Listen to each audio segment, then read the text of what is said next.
And so I asked myself, how will I survive in there? She said to me, you do not survive in there. Survival is weakness in there. When you get in there, you need to die first. And so I had to strip myself naked, leave behind everything that I was not made of. The pride, the tears, the fears, the only person I loved, the dreams, the lessons, my name, myself. So I walked in there barefoot and knelt before the fire. I felt it, the heat wrapping itself around my body. I felt it, the smoke building up new rivers inside my chest. I felt it until I learned how to breathe again without the lungs this time. I felt my body letting go for a second, writing suicide notes inside my chest. I wanted to call for help, but somewhere in between fight and surrender, I saw him there, my grandfather.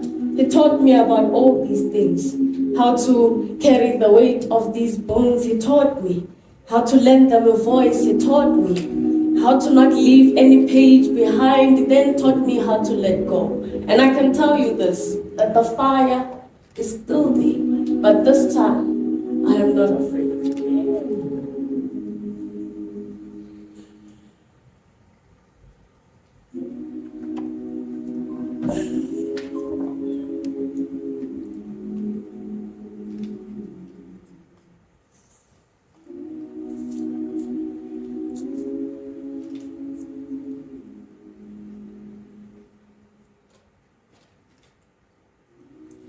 Do not mistake me for a prayer.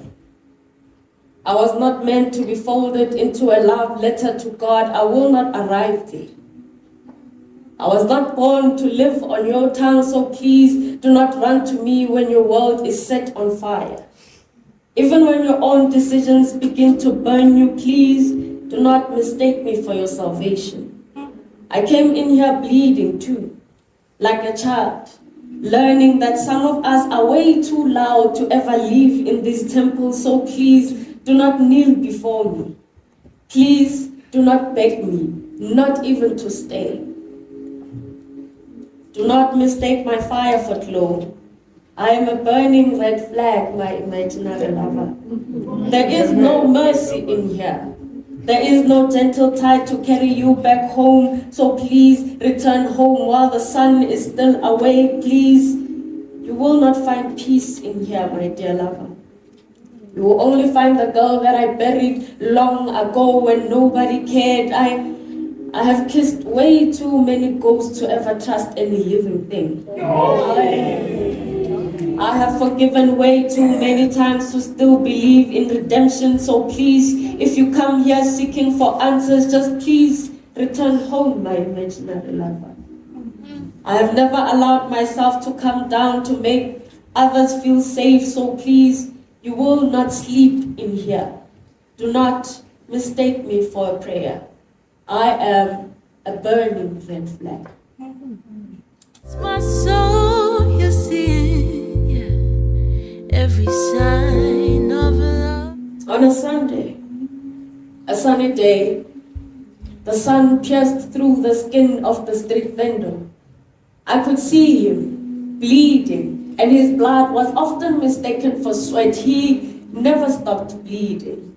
I was in a taxi, roaming around the streets of the capital city. My eyes wandered and landed on the fashion that was hanging in the stores, looking tired.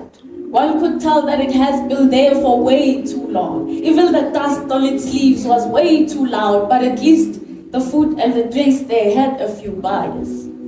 The boys, with hands too heavy for their pockets, hands too itchy to stay still beside them, so they used women's bags to stretch themselves, snatching them, using every piece of soul kept safely inside those bags to get themselves a fix.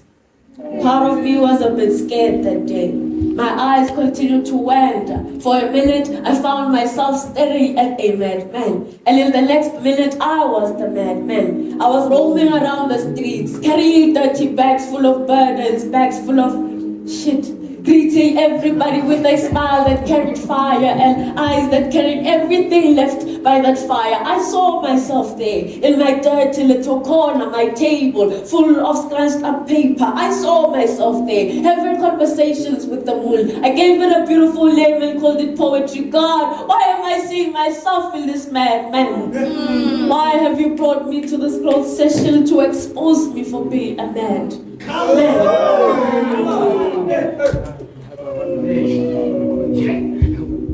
It's my soul you're seeing, yeah. Every sign of love. And to you, my imaginary lover, I remember this.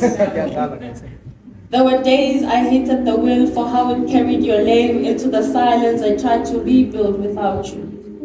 Days where I folded my chest into an old love letter that was no longer meant to be read and kissed it goodbye without a sound. I told myself that you and I are just another story that I never wish to rewrite. That even if I pass by this house and find its doors wide open, I would not return. But healing can be very cruel sometimes. More like a clock ticking in reverse. I walked back. Stood there with a shadow that was way too tired to even run away. I entered. The doors did not ask for any apology. The walls no longer had teeth for a change. The dust did not bite. I walked in, barefoot, and you were still there, still carrying the same fire, but this time it did not burn. With love, be.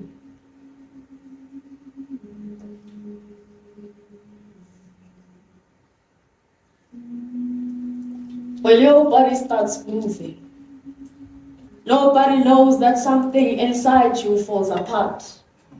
To your neighbors, it sounds like birds singing, something to dance to, something to dance in, something to sing along with. Nobody knows that this is you learning how to hold yourself together. That your body is a night sky with no stars, that when your pace increases, you are running away from yourself. Nobody knows this. That your biggest fear is loving. That everything you have loved has turned against you. That you are afraid of turning against yourself too when your body starts moving.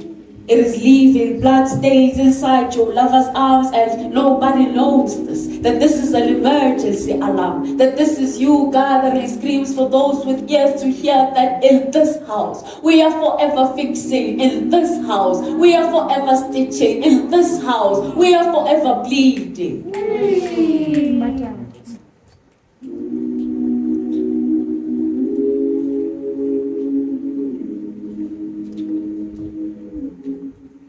Jalugwada.